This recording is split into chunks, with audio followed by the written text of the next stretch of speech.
ನಮಸ್ಕಾರ ಎಲ್ರಿಗೂ ಚಾನಲ್ಗೆ ಸ್ವಾಗತ. ಇವತ್ತು ನಾನು ಇಡ್ಲಿ, ದೋಸೆ, ಉಪ್ಪಿಟ್ಟು, ಚಿತ್ರಾನ್ನ ಅಥವಾ ಪ್ಲೇನ್ ಅನ್ನ ಆಗಿರ್ಬೋದು, ಇದೆಲ್ಲದಕ್ಕೂ ಒಂದು ಒಳ್ಳೆ ಕಾಂಬಿನೇಷನ್ ಆಗಿರುವಂಥ ಕೆಂಪು ಚಟ್ನಿ ರೆಸಿಪಿ ಹೇಗೆ ಮಾಡೋದು ಅಂತ ಅನ್ನೋದನ್ನು ಈ ವಿಡಿಯೋ ಮುಖಾಂತರ ನೋಡೋಣ. ಸಾಮಾನ್ಯವಾಗಿ ಈ ಕೆಂಪು ಚಟ್ನಿನ ನಿಮಗೆ ರೋಡ್ ಸೈಡಲ್ಲೆಲ್ಲ ಸಣ್ಣ ಪುಟ್ಟ ಗಾಡಿಯಲ್ಲಿ ಇಡ್ಲಿ ದೋಸೆ ಎಲ್ಲ ಮಾರ್ತಾರಲ್ಲ, ಅಂಥ ಕಡೆಗೆ ಈ ಚಟ್ನಿ ಎಲ್ಲ ಸರ್ವ್ ಮಾಡ್ತಾರೆ. ಹುಳಿ ಹುಳಿಯಾಗಿ ಖಾರವಾಗಿ ತಿನ್ನೋದಕ್ಕೆ ತುಂಬಾ ಮಜವಾಗಿರುತ್ತೆ. ಒಂದು ಸತಿ ನೀವು ಟ್ರೈ ಮಾಡಿ, ಖಂಡಿತವಾಗ್ಲೂ ಮತ್ತೆ ನೀವು ಟ್ರೈ ಮಾಡ್ತಾನೆ ಇರ್ತೀರ. ಈಗ ಒಂದು ಬಾಣಲಿನ ಬಿಸಿ ಆಗೋದಕ್ಕೆ ಇಟ್ಕೊಂಡಿದ್ದೀನಿ. ನಾನಿಲ್ಲಿ ಎಳ್ಳೆಣ್ಣೆನ ಬಳಸ್ತಾ ಇದ್ದೀನಿ. ಎಣ್ಣೆ ಸ್ವಲ್ಪ ಜಾಸ್ತಿಯಾಗಿ ಬೇಕಾಗುತ್ತೆ ಈ ಚಟ್ನಿ ರೆಸಿಪಿ ಮಾಡೋದಕ್ಕೆ. ಈಗ ಎಣ್ಣೆ ಬಿಸಿ ಆಗಿದ ಕೂಡಲೇ 1 ಚಮಚದಷ್ಟು ಕಡಲೆಬೇಳೆ, ಹಾಗೆ 1 ಚಮಚದಷ್ಟು ಉದ್ದಿನಬೇಳೆ, ಅರ್ಧ ಚಮಚದಷ್ಟು ಜೀರಿಗೆನ ಸೇರಿಸ್ಕೊಳ್ತಾ ಇದ್ದೀನಿ. ಇದಿಷ್ಟನ್ನು ಒಳ್ಳೆ ಹದವಾಗಿ ಹುರ್ಕೊಳ್ಬೇಕಾಗತ್ತೆ. ಇಲ್ಲಿ ನಾನು 2 ಇಂಚಷ್ಟು ಶುಂಠಿನ ಸಣ್ಣಕ್ಕೆ ಸ್ಲೈಸಾಗಿ ಕಟ್ ಮಾಡಿ ಇಟ್ಕೊಂಡಿದ್ದೀನಿ. ಇದನ್ನು ಎಣ್ಣೆಗೆ ಸೇರಿಸ್ತಾ ಇದ್ದೀನಿ. ಹಾಗೆ ಒಂದು 6ರಿಂದ 7 ಬೆಳ್ಳುಳ್ಳಿ ಹೆಸಳನ್ನು ಇದಕ್ಕೆ ಸೇರಿಸ್ತಾ ಇದ್ದೀನಿ. ಖಾರಕ್ಕೆ ನಿಮಗೆ ಎಷ್ಟು ಬೇಕೋ ಅಷ್ಟು ಒಣಮೆಣ್ಸಿನ್ಕಾಯಿನ ಸೇರಿಸ್ಕೊಳ್ಬೋದು. ನಾನಿಲ್ಲಿ 3 ಒಣಮೆಣ್ಸಿನ್ಕಾಯಿನ ಸೇರಿಸಿದ್ದೀನಿ. ಹಾಗೆ ಕಲರ್ಗೆ 2 ಬ್ಯಾಡಗೆ ಮೆಣಸಿನ್ಕಾಯಿನ ಸೇರಿಸಿದ್ದೀನಿ. ಇದಿಷ್ಟನ್ನು ಚೆನ್ನಾಗಿ ಹದವಾಗಿ ಹುರ್ಕೊಳ್ಳೋಣ. ಬೆಳ್ಳುಳ್ಳಿ ಬಣ್ಣ ಎಲ್ಲ ಬದಲಾಗಲಿ, ಹಾಗೆ ಒಣಮೆಣ್ಸಿನ್ಕಾಯಿ ಚೆನ್ನಾಗಿ ಕ್ರಿಸ್ಪಿಯಾಗಿ ಆಗಲಿ, ಆ ರೀತಿಯಲ್ಲಿ ಚೆನ್ನಾಗಿ ಹುರ್ಕೊಳ್ಳೋಣ. ಇಲ್ಲಿ ಕರಿಬೇವಿನ ಸೊಪ್ಪು 1 ಕಡ್ಡಿಯಷ್ಟು ಹಾಕಿದ್ದೀನಿ. ಮತ್ತು ಒಂದು ಸ್ವಲ್ಪ ಖಾರವಾಗಿ ಅನ್ನಿಸ್ಬೇಕು ಅನ್ನೋದಕ್ಕೋಸ್ಕರ 1 ಹಸಿಮೆಣ್ಸಿನ್ಕಾಯಿನ ಸೇರಿಸ್ತಾ ಇದ್ದೀನಿ. ನಿಮಗೆ ಇಷ್ಟ ಆಯಿತು ಅಂದರೆ ಸೇರಿಸ್ಕೊಳ್ಳಿ, ಇಲ್ಲಾಂದರೆ ಖಂಡಿತವಾಗ್ಲೂ ನೀವು ಇದನ್ನು ಸ್ಕಿಪ್ ಮಾಡ್ಬೋದು. ಆದರೆ ಹಾಕಿದ್ರೆ ತುಂಬಾ ಮಜವಾಗಿರುತ್ತೆ. ನಾನು ಮೊದಲೇ ಹೇಳ್ದಂಗೆ ಈ ರೆಸಿಪಿಗೆ ಎಣ್ಣೆ ಸ್ವಲ್ಪ ಜಾಸ್ತಿಯಾಗೇ ಬೇಕಾಗುತ್ತೆ. ಎಣ್ಣೆ ಜಾಸ್ತಿಯಾಗಿ ಹಾಕಿ ಮಾಡೋದ್ರಿಂದ ನೀವು ತುಂಬ ದಿನ ಸ್ಟೋರ್ ಮಾಡಿ ಇಟ್ಕೊಂಡು ಸಹ ತಿನ್ಬೋದು. ಈಗ ನಾನು ಇದಕ್ಕೆ 1 ಬಟ್ಲಷ್ಟು ಈರುಳ್ಳಿನ ಸೇರಿಸ್ಕೊಂಡಿದ್ದೀನಿ. 1 ಬಟ್ಲು ಅಂತಂದರೆ ಇಲ್ಲಿ ಅಂದಾಜಾಗಿ 2 ಈರುಳ್ಳಿನ ರಫಾಗಿ ಕಟ್ ಮಾಡಿ ಇಟ್ಕೊಂಡು ಸೇರಿಸ್ಕೊಂಡಿದ್ದೀನಿ. ಇಲ್ಲಿ ಈರುಳ್ಳಿನ ತುಂಬ ಹದವಾಗಿ ಹುರ್ಕೊಳ್ಬೇಕಾಗತ್ತೆ. ನಾವಿಲ್ಲಿ 1 ಹನಿಯಷ್ಟು ನೀರನ್ನು ಸೇರಿಸೋದಿಲ್ಲ. ಅದಕ್ಕಾಗಿ ನೀವು ಇದನ್ನು ಜಾಸ್ತಿ ದಿನ ಸ್ಟೋರ್ ಮಾಡಿ ಇಟ್ಕೊಳ್ಬೋದು. ಈರುಳ್ಳಿನ ತುಂಬ ಗೋಲ್ಡನ್ ಬ್ರೌನ್ ಆಗೋದು ಅಥವಾ ಕ್ರಿಸ್ಪ್ ಆಗೋದು ಈ ರೀತಿ ಎಲ್ಲ ಹುರ್ಕೊಳ್ಬಾರ್ದು. ಸ್ವಲ್ಪ ಬಣ್ಣ ಬದಲಾಗ್ತಾ ಇರಬೇಕು, ಅಂದರೆ ಟ್ರಾನ್ಸ್ಲೂಸೆಂಟಾಗಿ ಚೇಂಜ್ ಆಗಬೇಕು. ಅಷ್ಟು ಆದರೆ ಮಾತ್ರ ಸಾಕಾಗುತ್ತೆ.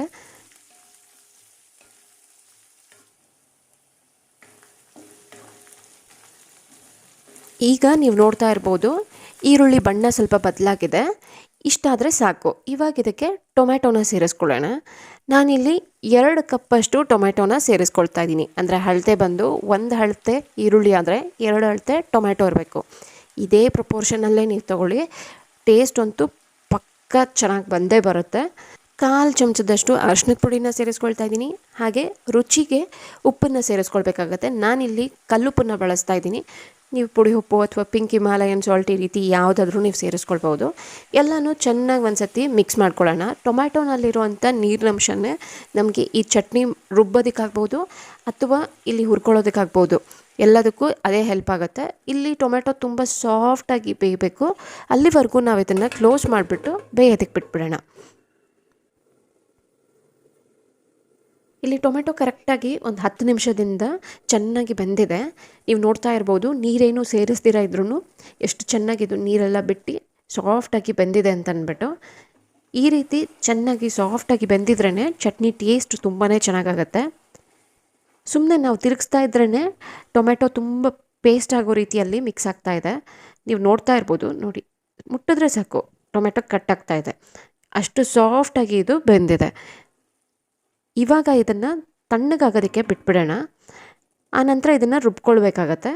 ರುಬ್ಕೊಳ್ಬೇಕಾದ್ರೆ ನೀವು ಇದಕ್ಕೆ 1 ನೆಲ್ಲಿಕಾಯಿ ಸೈಜಷ್ಟು ಹುಣಸೆ ಹಣ್ಣನ್ನು ಸೇರಿಸ್ಕೊಳ್ಬೇಕಾಗತ್ತೆ. ನೀವು ಬೇಕಾದರೆ ಮಿಕ್ಸಿ ಜಾರ್ಗೆ ಹಾಕ್ಕೊಳ್ಬೋದು ಅಥವಾ ಇವಾಗಲೇ ಹಾಕಿ ಇಟ್ಬಿಟ್ಟು ತಣ್ಣಗಾಗಿದ ನಂತರ ರುಬ್ಕೊಳ್ಬೋದು, ನಿಮ್ಮ ಅನುಕೂಲ ಅದು.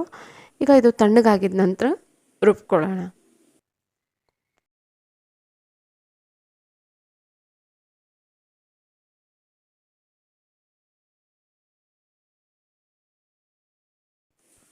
ಈಗ ಒಂದೇ ಒಂದು ಹನಿಯಷ್ಟು ನೀರನ್ನು ಸೇರಿಸ್ದಿರ ಚಟ್ನಿನ ರುಬ್ಬಿದಾಗಿದೆ.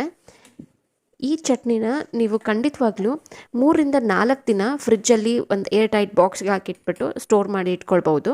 ಈಗ ಇದಕ್ಕೆ ಒಂದು ಒಗ್ಗರಣೆನ ಕೊಡೋಣ. ಒಗ್ಗರಣೆಗೆ ನಾನಿಲ್ಲಿ ಮತ್ತೆ ಎಳ್ಳೆಣ್ಣೆನೇ ಬಳಸ್ತಾ ಇದ್ದೀನಿ. 1 ಚಮಚದಷ್ಟು ಎಳ್ಳೆಣ್ಣೆ ಹಾಕಿಬಿಟ್ಟು ಅದಕ್ಕೆ ಸಾಸಿವೆ ಹಾಕೋಣ. ಸಾಸಿವೆ ಚೆನ್ನಾಗಿ ಸಿಡಿಬೇಕು. ಸಿಡಿದಿದ ನಂತರ ನಾವು ಇದಕ್ಕೆ ಇಂಗನ್ನು ಸೇರಿಸ್ಕೊಳ್ಳೋಣ. ಒಂದು 2 ಚಿಟಿಕೆ ಅಷ್ಟು ಹಾಕ್ಕೊಳ್ಳಿ. ನಂತರ ನಾವು ಕರಿಬೇವಿನ ಸೊಪ್ಪನ್ನು ಸೇರಿಸ್ಕೊಳ್ಳೋಣ ಮತ್ತು 2 ಒಣಮೆಣ್ಸಿನ್ಕಾಯಿನ ಸೇರಿಸ್ಕೊಳ್ಳೋಣ. ಇದಿಷ್ಟು ಆಗಿದ ನಂತರ ಇದನ್ನು ನಾವು ಚಟ್ನಿಗೆ ಸೇರಿಸಿದ್ರೆ ಒಗ್ಗರಣೆ ರೆಡಿ ಆಗುತ್ತೆ, ಹಾಗೆ ಚಟ್ನಿನೂ ಸಹ ತಯಾರಾಗುತ್ತೆ.